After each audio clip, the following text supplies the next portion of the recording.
Hey, what's going on, everyone? Slime here with Flo. And Flo, I heard Dan Fouts on KNBR, and he talked about the whole game manager thing and stuff. And he's one guy that we really actually haven't talked about. When we talked about guys with weapons, it was always like Peyton Manning.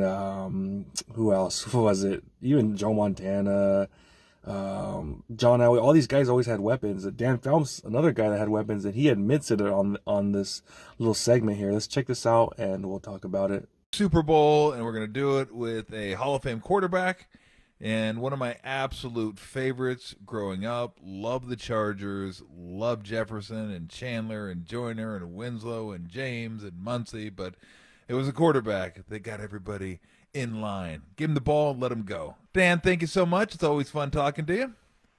Oh, absolutely, Tom. Good to be with you.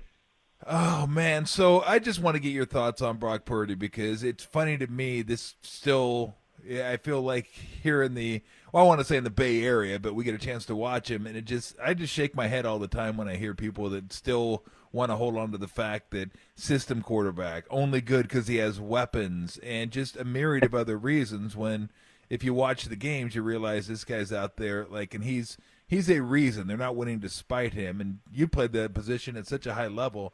I'm curious what you think when you watch him play. You know that term game manager is really stupid. Really, you talk about what you talk about. Yeah. You talk about weapons. I mean, I had the greatest weapons of all time, and you just rattled them all off, and nobody called me a manager. But so I guess the big thing is look at the results. That's all that really matters. And you know, he's a clutch player. So let's call him clutch instead of a manager.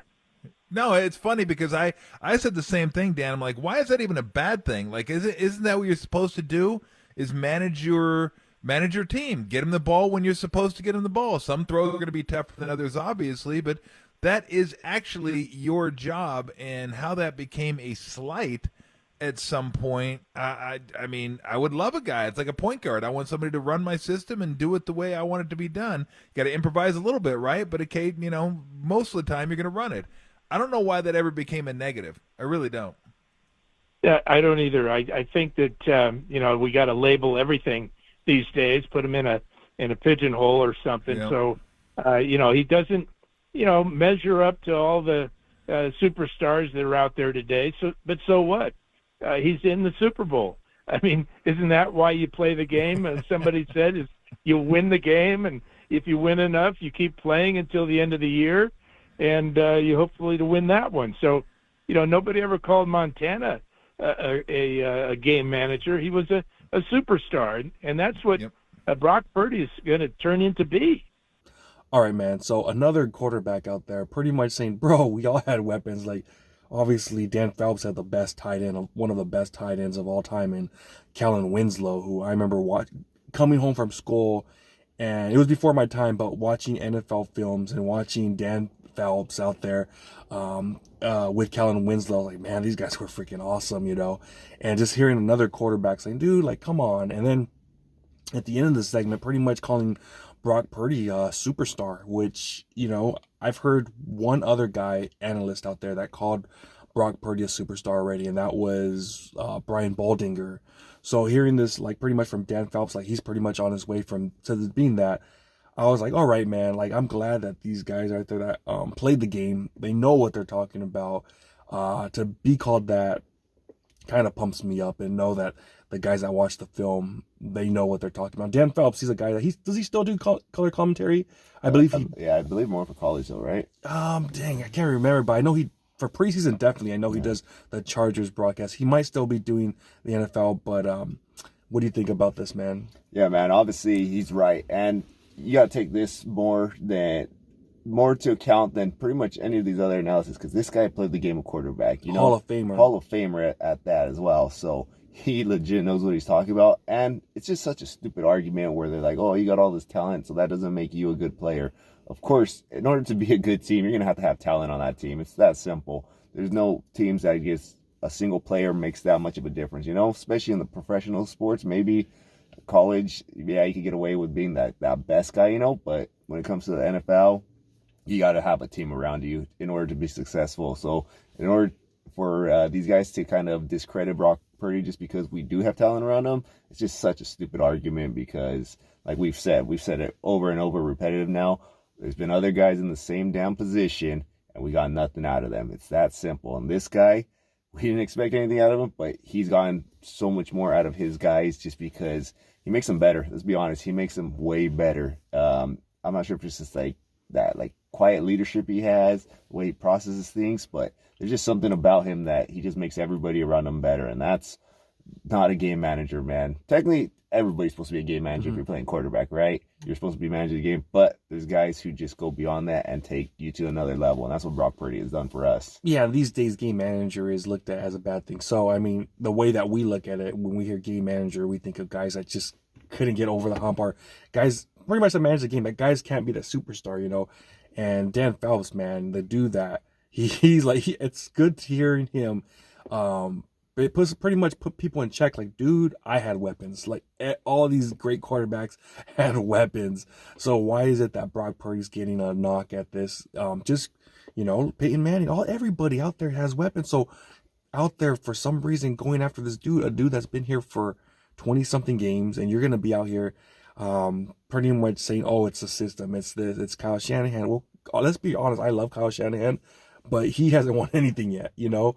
And if he's able to get this, it'll be because of Brock Purdy. He had really great guys, you know, but couldn't get in that Super Bowl. If Brock Purdy gets his damn Super Bowl, hopefully the NFL haters out there will finally just shut up, dude, just because he's not 6'5". And we saw this stuff kind of with maybe Drew Brees a bit, because Drew Brees wasn't the tallest dude, and kind of people were always questioning him. The Chargers were definitely questioning him. They sent his ass out. They got rid of him, you know, Hall of Fame quarterback, because he didn't have that prototypical Phillip Rivers, you know, 6'5", biggest, strongest. He had a strong arm, but not like, he wasn't built like Phillip Rivers. So I don't know what the heck's up with that, because Brock Purdy, man, he has something that no one else really has in.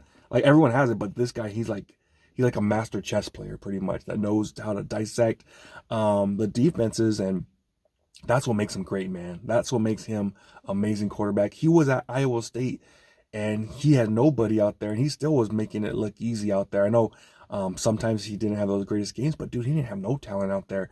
Imagine if he did have talent, he probably would not have been Mr. Irrelevant if he went to, because remember, he was recruited kind of by Nick Saban and stuff. So, I mean, the talent's been there. He won a high school championship, got recruited to Alabama, probably would have to be the backup, but, you know, went to a small school, not a small school, but, you know, not one of the powerhouses, and he did his thing. So I don't get it, man. I don't get what the hate is about, and why people say one thing about other people, but then this guy, they just trashing him. So we'll see, man. Yeah, and then also the system thing is kind of overrated, just because, like, how much time do we see where obviously these great coaches, once they start losing these guys, their system still doesn't work. Look at Bill Belichick. For the longest time, they were like, man, this guy has the greatest system, all this stuff. But if you think about it, it was pretty much just Tom Brady. But he wasn't really getting credit. Early on, it was always like, oh, it was Bill Belichick's defense, his system. But now you go back in time, you think it's like, nah, it was Tom Brady. He's the one who made that thing work for him. And that's why right now Bill Belichick's out. Obviously, Kyle Shanahan has a great offensive system, but he needed that guy. And that could be Brock Purdy. Brock Purdy could be that guy that makes him going from just a great offensive mind to like a legit kind of Bill Belichick kind of coach, because you got to win those freaking big games, and Brock Purdy is that guy to get us to there, those big games, and win them. I don't know. I feel like it's for us Niner fans, especially for us Niner fans that thought Brock Purdy was the guy since training camp, or since last year. I thought Brock Purdy was the guy after the playoffs. Like, dude, this guy's our franchise quarterback. He's gonna be our franchise forever. But it seems like we're the type of dudes. It seems like we're living in a crazy world where all these guys are bashing him. Have you ever seen that movie with Jack Black? What's it called? Shallow Hal. Is that what it's called? Shallow Hal with Jack Black. He's a dude that he finds a knockout. You know, some dude hypnotized him, so he finds the most beautiful chick, even though she ain't the most beautiful chick, but the way his perspective is that she's the, oh my gosh, she's the best thing. I don't know, maybe that's how us Niner fans feel. Like, we found a knockout. We don't care what anyone else found. That's how we feel, man. We're like happy. We're like, yeah, man, we got it or something. And you hear these guys in the morning shows just rip. I'm like, man, what are they talking about? I found an amazing rosemary over here, you know? That's kind of how it is, you know, where we think that we found the one, but then everyone else is like, dude, you gotta stop. You gotta stop. That's kind of how I think it is, where I feel like, am I crazy are these guys just haters, you know? That's kind of how it is right now. But I feel that we do have the dude, man. And regardless what anyone else is saying, the national media, even a lot of Niner content creators, I don't really care what they see. I see a knockout, man. I see a knockout, definitely. Yeah, man.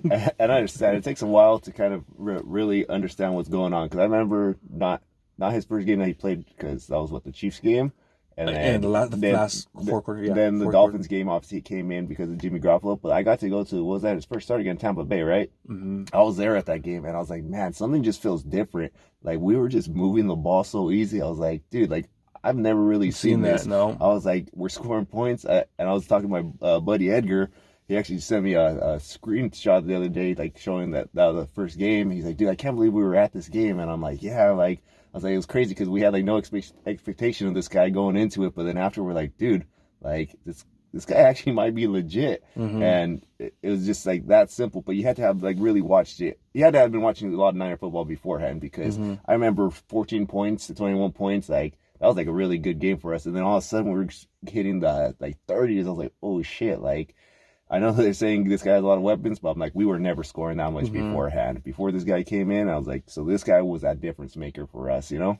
And I remember myself going to training camp, and it wasn't because Brock Purdy, he did, I think, feel definitely easily played better than any other quarterback. But when I was leaving that last practice that we went to, my thing wasn't, oh yeah, we got Brock Purdy. That wasn't it at all. Like, that wasn't the back burner. My thought was, oh my gosh, like, our backups are better than Trey Lance. That's what I was thinking. Like, I was depressed. Like, dude, what the fudge is going on? Like, why is our backup, all of our backups playing better than Trey Lance? But it wasn't, I didn't comprehend at the time, like, dude, we got a badass quarterback, you know, like that's what I was thinking, you know. But then obviously when that Seattle game, I was like, dude, this guy's like, there should be no doubt, like no doubt about, like, this guy's our guy. And even Kyle Shanahan, after the training camp, he was like, dude, like, he told Jed York, yeah, like, I think we gotta talk, Jed, like, this, our third string quarterback, our last string quarterback is our best quarterback out there. So, I mean, obviously, when these practices, people say they don't matter, dude, they matter so much. These coaches, they know, they're like gold to these coaches, that that's how they evaluate these talent and know who's got it and who doesn't. And obviously, you know, I think we got the golden ticket, man. I think we really did got the golden ticket from Willy Wonka's Chocolate Factory, man. All right, well, you guys let us know in the comments what you guys think about Dan Phelps' take. Like, comment, subscribe, hit that notification bell. See y'all next time. Peace.